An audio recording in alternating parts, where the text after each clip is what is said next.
for the cover letter and the references, it's really a good thing for them to bring because you have half an hour to really get to know the essence of a person. The cover letter will let you know why they want the position, which is really important. So as Stephanie said, the beginning of the recruitment and selection process begins as soon as the job is posted. The next step, as Stephanie said again, is the application form. The beginning of the actual in-person interview is the second they step foot on site. You never know who might see the candidate, and you always want to get all feedback possible.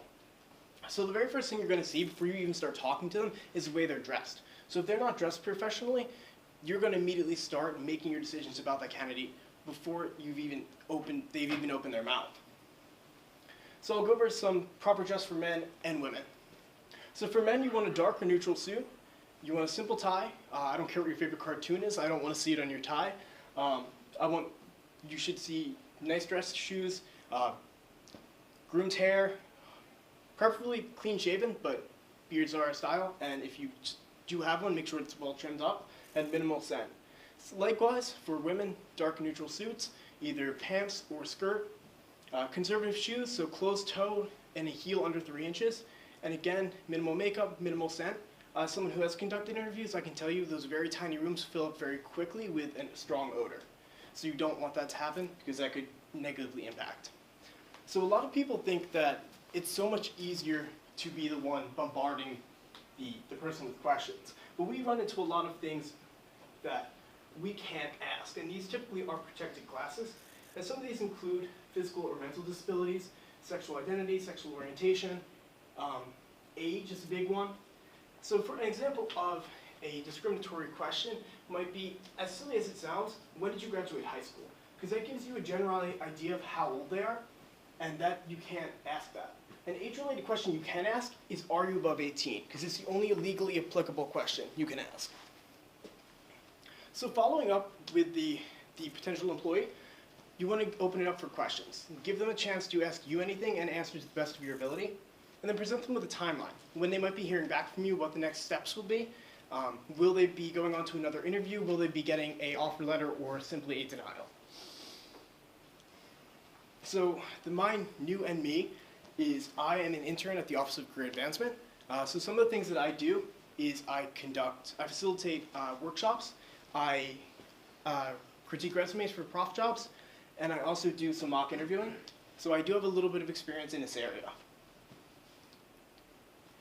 Like I said, I critique the resumes for prof jobs, and this has really kind of opened my eyes in terms of a lot of things that I didn't know necessarily going into it. And it really has given me a chance to really get to know someone through their resume and how it's written that I believe can help me in interviewing later on. So there I am. I conduct, as I said, mock interviews both in the one-on-one format as well as this was actually for a med school prep panel that we do. And again, it's really helped me. I went into it thinking, oh, it's going to be easy. I'll just bombard people with questions, but it's really not that simple. So in conclusion, to just kind of wrap everything back up, you're going to look for someone who is there on time, they're prompt, they're confident, they can make good eye contact. You want to, again, you have a very limited time period with them, so a cover letter and resume are really great ways to kind of continue to get to know this person. You also want to be, again, mindful of protected classes and not setting yourself up for a potential lawsuit. You want to follow up in a timely manner and make sure you're getting back to them. And you want to try to match the right type of interview with the right type of interviewee. So you wouldn't want to go after a janitorial position with a luncheon interview. So up next we have Megan McGonigal, who will be doing background checks. Hi everyone, I'm going to be talking about reference checks and criminal background checks and why they're so important in the selection process. So whenever any kind of employee comes into your door, they're going to pose a potential risk for liability if we don't screen them properly. One of the biggest kind of legal liabilities that we can expect to face in the workforce is going to be negligent hiring, which is a claim made by an injured party based off the idea that the employer knew or at least should have known about the employee's background.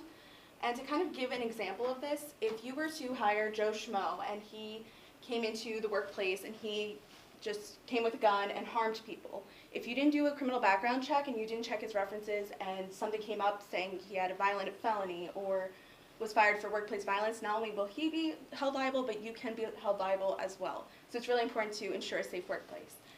And references are probably one of the easiest and most cost-effective ways to prevent negligent hiring. But it's also a really great way to get a closer look at your candidate and really make sure that you're confident in your choice.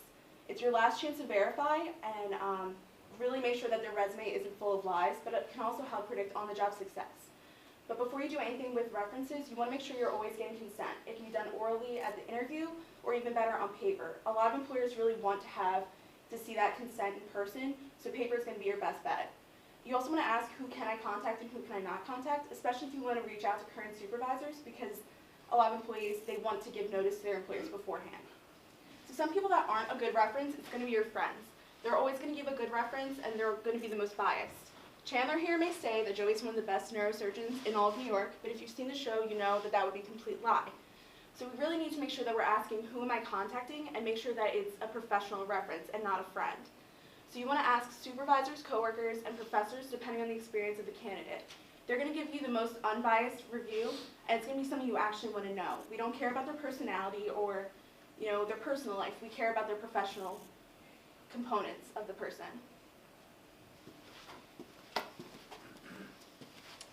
So one of the biggest hurdles you're going to run into when you're trying to get references is that a lot of companies, they have a policy to provide dates and title only. This is to protect themselves from their own liability. If their reference is negative and it's the reason why that person doesn't get the job, they could have a potential lawsuit on their hands. And even if they wouldn't lose that lawsuit, no one really wants to deal with being sued. So you'll have to be creative with getting past that policy. One method that I found is that people are a lot more comfortable to break the policy when it's over the phone. They're more comfortable giving a negative review because it's not necessarily on paper, although you should be documenting all of your phone conversations that have to do with references. It's also just easier to reach them. I've waited weeks for a fax for a reference, so it's a really good method. Some things you should be asking, definitely verifying information on the resume. That's the dates and the title to know that they have the experience they say they do, but also their reason for leaving, which can kind of indicate how they treat their employers. And eligibility for rehire is another great way to get past the dates only policy, because some people will say, no, they're not eligible for rehire. Even if they don't explain it, it's a good indicator. So you should also be asking, are they good at their job? So that's their skills, ability, and performance, and what are their strengths and weaknesses? You can also ask what is necessary for your own organization. If you are lacking people that are dependable or your industry demands a certain skill set, ask about that. Ask, are they dependable? Are they punctual? And criminal background checks are also another great way to kind of reduce negligent hiring. But this step is where it gets a little more costly, so you're going to want to make sure that you've already done your references and you're confident in this candidate. So 2 of 3 organizations use them, and it's to reduce negligent hiring and to ensure a safe workplace. Those are the main uses that they use it. But it's a really great tool set that you should always have with you. So before the background check, you're going to want to make sure that any kind of consent you get, it's going to be after the interview. You don't want to give any kind of indication that you won't hire someone because of criminal history until the interview. You want to get written consent as well, because this is where a lot more liability can happen. And you also want to make sure you apply the same standards in order to avoid any kind of discrimination claims. And some things to consider before disqualifying a candidate is the severity of the crime. A felony versus a misdemeanor is completely different. Felony being a year or more in jail, and misdemeanor is a year or less or monetary fines. And a lot of people actually do have misdemeanors, so it's not necessarily something to disqualify automatically. You also have to consider, does it actually relate to the job, and would it be a business necessity to disqualify that person? A janitor who has a credit card fraud charge, that's not going to be as significant if he doesn't have access to money. But it's going to be a lot more significant for someone like an accountant, so we can more easily disqualify that person because it's actually related to the job. And in order to actually disqualify anyone, you need to make sure you're giving notice of adverse action by providing the actual report that you used to make the decision, as well as the third-party company that actually did the investigation. You want to also tell the person that it wasn't that company that made the decision, but you as the employer. And you also have to give the person the right to actually dispute the report. They can dispute it for accuracy and completeness. So if they feel the need to say the felony should actually be identified as a misdemeanor, or that wasn't me at all, they're able to do so, and you have to give them the right. You can also reach out to them to see if they want to explain the charge a little bit more to get a few more details if they're comfortable with that. So for my new and you, I work at a staffing agency, and we place people to work at a hospital. And I had a food service worker who we were intending to hire, and when I checked his criminal background, it came up saying he was a sex offender. Now, because he'd be working in a hospital with potential access to patients, that's not going to fly. So we immediately sent him the adverse action notice, and we told him that we weren't able to proceed with the hiring. He called us back and actually said that it wasn't him that was the sex offender, it was his dad with the same name. So we told him he had the chance to dispute the charge, and within a week, our third party, they reopened the investigation, and they found out it wasn't him. So we were able to actually orient him last week, and we placed him in a really great job. So I'm personally really glad that we went through the process, and we were able to actually put someone that was qualified for the job. But I was also really glad that we had a safeguard up, that we were prepared to not let a sex offender in, and we were able to kind of ensure a safe work environment for everyone. And that's all I have for references and background checks. So up next, we're going to have David Kelly, who's going to talk about the actual selection decision. Thank you, Megan. Hi guys, so I'm David Kelly, and I'm going to be talking about the selection decision today and different methods that you can use to make that decision a little easier. So when you're making the selection decision, you want to be able to integrate all the valuable information that you've gathered thus far. Some of the things that you could use, background checks, interviews, any other supplemental information that you've gathered so far in your process of making a decision. So some of the different methods that you can use, you want to make sure that when you're making the decision that it's an objective one, that way you don't get into any legal disputes. You can use the selection panels, and we'll talk about that next, or you could use the selection matrices.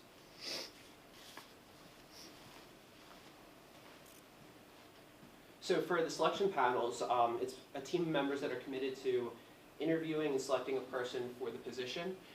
These are really important, and they are beneficial for a company because they eliminate biases, because you have more different people in there getting a different perspective. There's new perspectives, and it involves the employees that are in the company and engages them more in there. So when you're forming the selection panel, it's pretty much like a team, and you want to make sure that everyone is on it as soon as possible. You want to make sure that they're making the right choice for their company.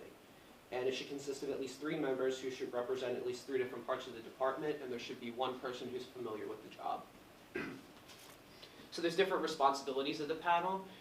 Together they review all the applicants' packets, they gain consensus on who should be interviewed, compose the interview questions, and they must commit to the selection process policies, the equal employment opportunity guidelines, and affirmative actions. And there's different roles that need to be fulfilled in the selection panels. Some of those roles include the selection panel chair, who provides leadership to the panel members. They also arrange all the meetings. They can contact all the applicants. There's also panel members. They're the ones who dedicate themselves to all that. And then there's the department chairs as well. So keeping up on track with them, you want to, depending on the selection process you formed, there's all steps that they should take, decide on the roles within the panel, develop job-related interview questions, review applicant materials, and compare the notes and reach a consensus. The next one is the selection matrix, which is a tool that lets you objectively compare the applicant's qualifications to the functions and qualifications that are needed for the job. It also lets you compare the applicants based on one another, and it provides equal employment opportunities, and it upholds integrity when you're hiring them so you don't break the law. When you're developing a selection matrix, though, you should thoroughly analyze your position's required qualifications, the preferred qualifications, and the job functions. And while you're developing this, you want to keep in mind that the technical and performance job skills you want to evaluate and the qualifications that you need, are you going to find them from the application, or are you going to find them from the interview? So here's pretty much a description of all the categories that are going to be listed on the selection matrix. Each one of these categories are going to have a certain amount of weight on them, so usually it's like 5 points or so, such as professionalism, communication skills, decision-making abilities, and experience. So first you want to screen the candidates and make sure that they meet the requirements, because you don't want to do a bunch of selection matrices for people that are unqualified. You waste time by doing that, by having so many of them, so you want to proceed to the interview, or you want to use it to pick the most competitive people. And then, but the only way that you can do that is by making a rating system. So you create a numeric rating system for the selection matrix, which is usually about 1 to 5. You give a weight factor to some of the qualifications that are more important to your job. And if a position is heavily specific, you might weigh that one like 3 times more than the other ones.